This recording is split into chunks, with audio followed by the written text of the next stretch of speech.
यहाँ पर इस जैन तीर्थंकर की परंपरा में चतुर्थ तीर्थंकर भगवान अभिनंदन नाथ, जिनके गर्व कल्याणक, जन्म कल्याणक, दीक्षा कल्याणक और केवल ज्ञान कल्याणक चारों कल्याणक यहीं पर हुए हैं। भव्यात्माओं, ये वही पवित्र भूमि है चतुर्थकालीन, जहाँ पर तीर्थंकर भगवंतों के जन्म, चारों कल्याणक यहाँ संपन्न हुए हैं। ऐसी ये पवित्र पावन भूमि, और यहाँ पर जो प्राचीन चरण विराजमान हैं, ये हमारे बुजुर्ग लोग कहा करते थे, दादा परदादा आदि, कि ये वही चरण हैं जो चतुर्थ काल से चले आ रहे हैं। जहाँ भगवान जन्मे थे वह वही भूमि है, और ये पुरातन परंपरा से चरण जहाँ विराजमान है, इन चरणों का जीर्णोद्धार विकास समय समय पर होता रहा है, लेकिन ये भूमि वही है। और मेरा अपना सिद्धांत रहा, मैंने ये नियम बना दिया है शुरू से ही कि किसी भी तीर्थ पर पुरातत्व से जरा भी छेड़छाड़ न की जाए, परिवर्तन न किया जाए। तो हमने कहा रविंद्र कीर्ति जी से कि देखिए, और यहाँ की कमेटी के लोगों से भी, कि आप लोग जो है चरण को जहाँ की तहाँ रखें, 1 इंच भी न सरकाएंगे, न हटाएंगे, न उन्हें कुछ करेंगे। और जो आपकी जगह है उसको लेकर के आप मंदिर बना दीजिए। मंदिर बन गए, भगवान विराजमान हुए, और उनका पंचकल्याण प्रतिष्ठा महोत्सव संपन्न हुआ है। भव्यात्माओं, चरण आपके यहाँ चरण विराजमान है, अभी आप चरण के भी दर्शन करेंगे। तो ये पावन भूमि चतुर्थ काल से चली आ रही है, अनादि निधन शाश्वत जन्मभूमि अयोध्या आपके जीवन में मंगलकारी हो। आप लोग इसकी वंदना करके और सम्यक शिखर की वंदना करके, शाश्वत जन्मभूमि, शाश्वत निर्वाण भूमि की वंदना करके अपने मानव जीवन को सार्थक करें, मनुष्य पर्याय को सफल करें, यही प्रेरणा। और सबके लिए बहुत बहुत मंगल आशीर्वाद। अब आप जो है ये प्रवचन निर्देशिका की जो क्लास चल रही है, कक्षा चल रही है, उसमें भाग लेकर के और आप प्रवचन की पद्धति आदि को समझेंगे। अभी आज जो है पंचम काल में, जो पंचम काल के अंत तक दिगंबर जैन मुनियों का, आरिकाओं का, छिलक छिलकाओं का, श्रावक श्राविकाओं का अस्तित्व रहेगा, अखंड रहेगा, अविच्छिन्न रहेगा। तिलक प्रणति ग्रंथ के अनुसार, अनेक ग्रंथों के अनुसार मैंने सिद्ध किया है। और ये प्रवचन निर्देश का मैंने विद्वानों के प्रशिक्षण शिविर के लिए हमारे तिलक जो मोती सागर जी थे, रविंद्र कीर्ति जी, इन लोगों के आग्रह से मैंने प्रवचन निर्देश का तैयार की थी, जिसमें कि ईस्वी सन 1977-78 में विद्वानों ने भाग लिया है। और लगभग 105 विद्वानों ने आकर के, मूर्धन्य विद्वानों ने आकर के इससे प्रशिक्षण ग्रहण करके और जैन समाज को गौरवान्वित किया है। ऐसी आप सुनेंगे प्रवचन निर्देश का भगवान अभिनंदन नाथ का ये चरण, और भगवान अभिनंदन नाथ आपके जीवन में मंगलकारी हो। सबके लिए बहुत बहुत मंगल आशीर्वाद, बहुत बहुत मंगल आशीर्वाद। जय लो भारत गौरव दिव्य शक्ति गणिनी प्रमुख श्री ज्ञानमती माता जी की जय। अभ्यात्माओं, जिनके चरण दर्शन के लिए लोग लालायित रहते हैं, तरसते रहते हैं, अयोध्या की प्राचीन भूमि, शाश्वत तीर्थ भूमि, जहाँ चतुर्थ काल में भगवान अभिनंदन नाथ जन्मे, और चतुर्थ काल से लेकर अब तक जिनके चरणों का निरंतर अस्तित्व बना है। जब जब ये चरण जीर्ण शीर्ण हुए, भक्तों ने उनका जीर्णोद्धार विकास किया, और अब तो उन चरणों के साथ साथ विशाल जिन मंदिर का रूप भी यहाँ निखर चुका है, और भगवान अभिनंदन नाथ की सुंदर जिन प्रतिमा विराजमान हुई हैं, जिनका अभी आपने अभिषेक देखा। पूज्य गणनी ज्ञानमती माता जी की कृपा प्रसाद से आप सबको ऐसे दुर्लभ दर्शन प्राप्त होते रहते हैं। तो आज अभिनंदन नाथ भगवान के चरण सानिध्य में हम सब बैठे हुए हैं। प्रवचन निर्देशिका की क्लास प्रारंभ होने वाली है, और ध्यान देना है 30 नवंबर को आपकी परीक्षा होनी है। हमने जो कहा था कि 2 अध्याय प्रवचन निर्देशिका के, चारों अनुयोगों की सार्थकता और पंचम काल में मुनियों का अस्तित्व, ये 2 अध्याय हैं। पेज नंबर 124 से लेकर पेज नंबर 169 तक इतने विषय की इतने प्रश्नों को आपको पढ़ना और परीक्षा देना है। तो विषय पीछे का भी रिपीट करते रहें, स्वाध्याय करते रहिए और इन विषयों का पुनः पुनः जो लोग कभी प्रवचन ना भी सुन पाते हों तो YouTube चैनल पर भारत गौरव ज्ञानमती माता जी YouTube चैनल, उसमें ये सारे पिछले प्रवचन उसके अंदर अपलोड हैं, वहाँ से आप देखें सुन लें। और encyclopedia of jainism.com में प्रवचन निर्देशिका क्लास के नाम से सर्च करते ही सारे ऑडियो प्रवचन आपको उपलब्ध हो जाएंगे। इनसे आप अपना विषय तैयार करिए और 30 नवंबर को आप सब परीक्षा के लिए तैयार रहना, अच्छे से परीक्षा देकर उत्तीर्णता प्राप्त करें, एक दूसरे को सूचना भी करते रहिए। अब हम आगे चलते हैं क्लास की ओर। सरस्वती नमस्तुभ्यं वरदे कामरूपिणी विद्यारम्भं करिष्यामि सिद्धिर्भवतु मे सदा। जलो द्वादशांगमयी जिनवाणी माता की जय। आज हम बहुत ही दुर्लभ विषय की ओर आपको ले चल रहे हैं।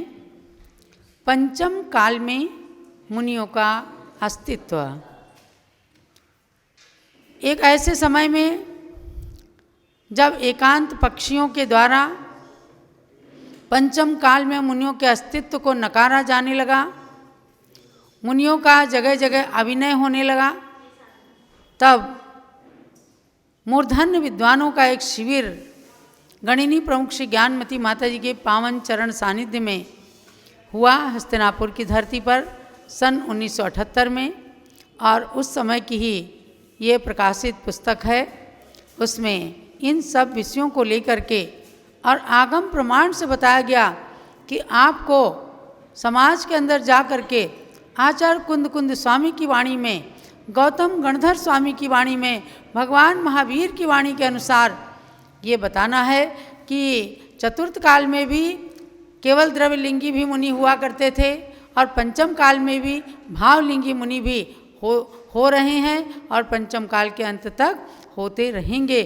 ये बात बताना शास्त्र की दृष्टि से, और जो नहीं माने तो उनके मिथ्यात्व कर्म का उदय समझना। इस चैप्टर के प्रारंभ में पूज्य माता जी कहती हैं, अहो दुष्सम कालांतम श्रवणाश्चारिका इह विहरन्ति निराबाधम कुर्युस्ते ताश्च मंगलम। अहो, प्रसन्नता की बात है कि इस भरत क्षेत्र में दुष्सम काल के अंत तक मुनि और आरिकाएं निराबाद विहार करते रहेंगे। वे मुनि और आरिकाएं सदा मंगल करें, माने इनकी भक्ति हमारे जीवन को मंगलमयी बनाए। तो ये पूज्य माता जी ने जो श्लोक की रचना की है, आचार्य कुंद कुंद स्वामी आदि के शास्त्र प्रवचनों को, उनके शब्दों को देखकर, सुनकर, जानकर, व्याकरण के ज्ञान से जहाँ इन्होंने अनेक संस्कृत ग्रंथों की टीकाओं को लिखा है, वहीं इस पुस्तक के अंदर भी सारे मंगलाचरण संस्कृत में पूज्य माता जी ने लिखे हैं और 68 ग्रंथों का सार इसके अंदर भरा है। इस अध्याय के प्रारंभ में वे कहती हैं कि पंचम काल के अंत तक निराबाद विहार करने वाले मुनि आरिका आदि हमारे लिए मंगल करें। निर्ग्रंथ दिगंबर मुनियों में जो जिन कल्पी और स्थविर कल्पी भेद हैं, उनका क्या स्वरूप है? वर्तमान में जिन कल्पी मुनि हो सकते हैं क्या? संघ परंपरा और श्रुत परंपरा का क्या महत्व है? आचार्य कुंद कुंद देव आदि महामुनि संघ के अधिपति हुए थे या एकल विहारी थे? क्या वे सदा वन में रहते थे? पुलाक आदि 5 प्रकार के मुनि प्रत्येक तीर्थंकर के तीर्थ में होते चले आए हैं। पुनः वे प्रामाणिक हैं या नहीं? द्रव्यलिंग और भावलिंग की क्या व्यवस्था है? इस पंचम काल में चातुर्वर्ण संघ का विच्छेद हो सकता है क्या? आज के मुनि ग्राम, नगर, मंदिर या धर्मशाला आदि में रह सकते हैं या नहीं? एक स्थान पर अधिक रह सकते हैं या नहीं? आर्यिकाओं की क्या चर्या है? वे पूजा के योग्य हैं या नहीं? इत्यादि समसामयिक शंकाओं का समाधान जब आगम के दर्पण में दिख जाएगा तब आप स्वयं निर्णय कर लेंगे कि आज भी सच्चे भावलिंगी मुनि होते हैं, उनकी चर्या आगम के अनुकूल है और पंचम काल के अंत तक निर्दोष मुनि विचरण करते रहेंगे। किंतु ऐसा जो नहीं मानते हैं वे अज्ञानी हैं, आगम की अवहेलना करने वाले हैं। ये प्रारंभ में एक समरी के रूप में पूज्य माता जी ने दिया है कि इस अध्याय के अंदर हम ये चीज़ें बताने वाले हैं। तो अब सबसे पहले आप जिन कल्पी और स्थविर कल्पी मुनियों की चर्या देखिए। माने सर्वप्रथम आपको जानना है कि दिगंबर मुनि के दो भेद हैं, जिन कल्पी और स्थविर कल्पी। जिन कल्पी कौन है? जिनेंद्र देव ने मुनियों के जिन कल्प और स्थविर कल्प ऐसे दो भेद कहे हैं। जो उत्तम सौननधारी हैं उनके जिन कल्प होते हैं, जिन कल्प होता है, कल्प माने समान, यानी जिनेंद्र भगवान के समान जिनकी चर्या होती है वे जिन कल्पी कहलाते हैं। जो मुनि पैर में कांटा लग जाने पर या नेत्र में धूल पड़ जाने पर स्वयं नहीं निकालते, यानी उस कष्ट को सहन करते हैं। यदि कोई निकाल देता है तो मौन रहते हैं, यानी निकलवा लेते हैं तो उनका कष्ट दूर हो जाता है। जब तक कोई नहीं निकालता तो उन्हें अपेक्षा भी नहीं रहती है और कष्ट को सहन करके वे अपनी आत्मा को शरीर से भिन्न समझते हैं। यही उनकी भावलिंग का प्रतीक है। जल वर्षा हो जाने पर गमन रुक जाने से 6 मास तक निराहार रहते हुए कायोत्सर्ग में स्थित हो जाते हैं। जो 11 अंगधारी हैं, धर्म ध्यान अथवा शुक्ल ध्यान में तत्पर हैं, अशेष कसायों को छोड़ चुके हैं, मौन व्रती हैं और गिरी कंदराओं में निवास करने वाले हैं, जो बाह्य अभ्यंतर परिग्रह से रहित, स्नेह रहित, निष्प्रही, यतिपति जिन तीर्थंकर के समान आचरण करने वाले हैं, वे ही श्रवण जिन कल्प में स्थित हैं, अर्थात जिन कल्पी होते हैं। तो आपने समझ लिया कि दिगंबर मुनियों के दो भेद हैं, जिन कल्पी और स्थविर कल्पी। जो जिन के समान हैं वे जिन कल्पी, यानी ये तो उपसर्ग परिचय सहन करने वाली बात हुई। कांटा चुभ गया, आँख में धूल पड़ गई, कोई चोट लग गई, किसी प्रकार का कष्ट है, कोई उपसर्ग आ गया है, स्वयं उठकर भागते नहीं हैं, स्वयं उस उपसर्ग का निराकरण नहीं करते हैं, स्वयं अपना उपचार नहीं करते हैं। लेकिन अगर किसी भक्त ने भक्तिवश कर दिया, समझो आचार्य शांति सागर महाराज थे, अगर सर्प लिपट गया अपने आप चला गया, चींटियों का उपसर्ग हुआ, श्रावकों ने उनके लहूलुहान शरीर को देखा तो बहुत दूर ले जाकर गुड़ और चीनी वगैरह रख दिया और धीरे धीरे चींटियाँ उधर की ओर चलती गईं। तब जब महाराज के शरीर से चींटियाँ अलग चली गईं, लोगों ने नरम नरम कपड़े से उनके शरीर को पोंछा। तो ये उपसर्ग दूर करना था, लेकिन आचार्य देव ने किसी से उपसर्ग दूर करने की बात नहीं कही है। देखो पंचम काल में इससे ज़्यादा भावलिंग की पहचान क्या हो सकती है। हमारे आचार्य शांति सागर महाराज, हम चतुर्थ काल के मुनियों की बात करते हैं, लेकिन शांति सागर महाराज ने अपना भावलिंग का निर्ग्रंथ दिगंबर रूप जो दिखाया, वे भले ही जिन कल्पी नहीं थे, लेकिन जिन कल्पी का अंश समझो उनके अंदर था। और उनके शिष्य आचार्य वीर सागर महाराज, जिनके बारे में मैंने पहले भी आपको बताया है कि अदीठ का फोड़ा, जिनके भयंकर फोड़ा पीठ में हड्डी को स्पर्श करता हुआ हो गया था, उन्होंने कभी उफ नहीं किया, लगातार बैठे रहते थे। भक्तों ने उनका उपचार कराना चाहा, आचार्य देव ने कह दिया कि कोई भी मैं अप्रासुक औषधि से इलाज नहीं कराऊंगा, यानी इंजेक्शन नहीं लगवाऊंगा। अगर कोई आ करके बिना इंजेक्शन लगाए, बिना बेहोश किए मुझे मेरा ऑपरेशन कर सकता है, हिम्मत कर सकता है, आए करे। बहुत डर रहा था डॉक्टर कि जरा सा हिल गया पता नहीं क्या हो जाएगा। महाराज ने कहा तुम चिंता मत करो, और शल्य चिकित्सा ने ऑपरेशन बिना बेहोशी के 1-1.5 घंटे तक उनके शरीर पर चाकू छुरी लगाता रहा। सोचो क्या ये भावलिंग नहीं है? अर्थात आज भी भावलिंगी साधु होते हैं, ये सच्चे दिगंबर साधु थे और ऐसे ही पंचम काल के अंत तक भी होते रहेंगे। भले ही किसी के चारित्र में कोई दोष लग जाता है, इससे ये श्रद्धा नहीं बनानी चाहिए क्या सच्चे मुनि नहीं होते। कोई कोई गृहस्थ हैं न जाने क्या क्या करते हैं, तो हम कभी ऐसी श्रद्धा नहीं बनाते। जब श्रावकों का अस्तित्व समाप्त हो गया है, सच्चे श्रावक नहीं हैं, आप किसी से आहार नहीं लेना चाहिए। आप ही लोग तो साधुओं की चर्या को संभाल रहे हैं, साधु की चर्या का निर्वाह करा रहे हैं, तो सच्चे श्रावक भी हैं, सच्चे साधु भी हैं, आज भी हैं, आगे भी रहेंगे। दोष लगना चतुर्थ काल में भी होता रहता था, और दोषों के लिए ही प्रायश्चित विधियाँ बताई गई हैं कि जब जब दोष लगे गुरु के चरणों में जाओ, प्रायश्चित ले लो।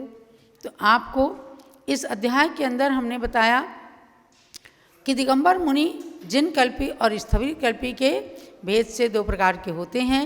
आगे आप स्थविर कल्पी के बारे में जानें, और ये पहले जान लीजिए कि पंचम काल में स्थविर कल्पी ही हैं, जिन कल्पी नहीं हैं।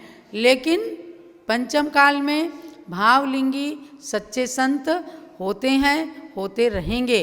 भावलिंग का सर्टिफिकेट हमारे आपके पास नहीं है। यदि कोई अपने को भावलिंगी कहता है तो भावलिंगी नहीं हो सकता। यदि कोई अपने को कहता है मैं तीर्थंकर बन जाऊं, मैं भगवान बन जाऊं, नहीं बन सकता।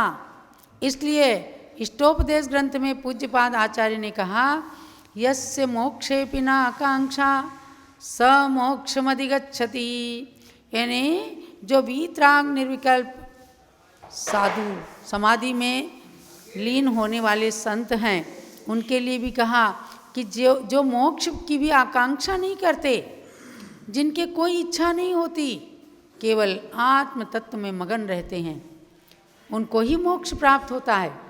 कोई कहे हमें तो मोक्ष प्राप्त हो जाए, हो जाए, हो जाए, हम ऐसी चर्या करेंगे, हम नहीं होगा।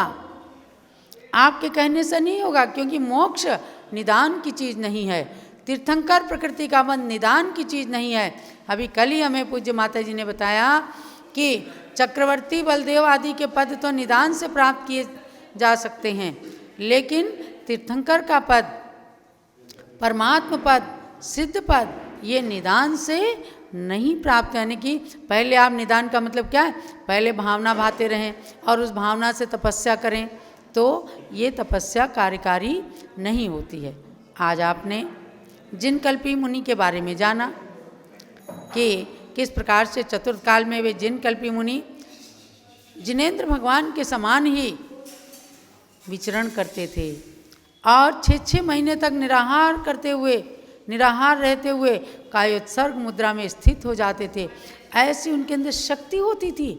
अर्थात उत्तम सवनन, वज्र सब नाराज सवनन के द्वारा तपस्या करने में जो प्रवीण रहते थे, ऐसे मुनि भावलिंगी मुनि होते थे।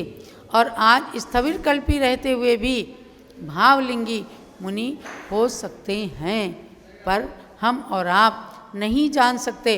इसलिए पिछी कमंडलू देखकर अपने को नमस्कार करना है और सब के अंदर भावलिंगी मुनियों की ही कल्पना करना है। सब के अंदर ही आचार्य कुंद स्वामी, आचार्य शांति सागर महाराज और पूर्वाचार्यों की कल्पना करते हुए, उनकी स्थापना के साथ उन्हें नमन करते हुए अपने धर्म का निर्वाह करना है। क्योंकि अनादिकाल से इस धरती पर श्रावक और संत की परंपरा रही है, अनंत काल तक इसी तरह से श्रावक और संत की परंपरा इस धरती पर रहेगी।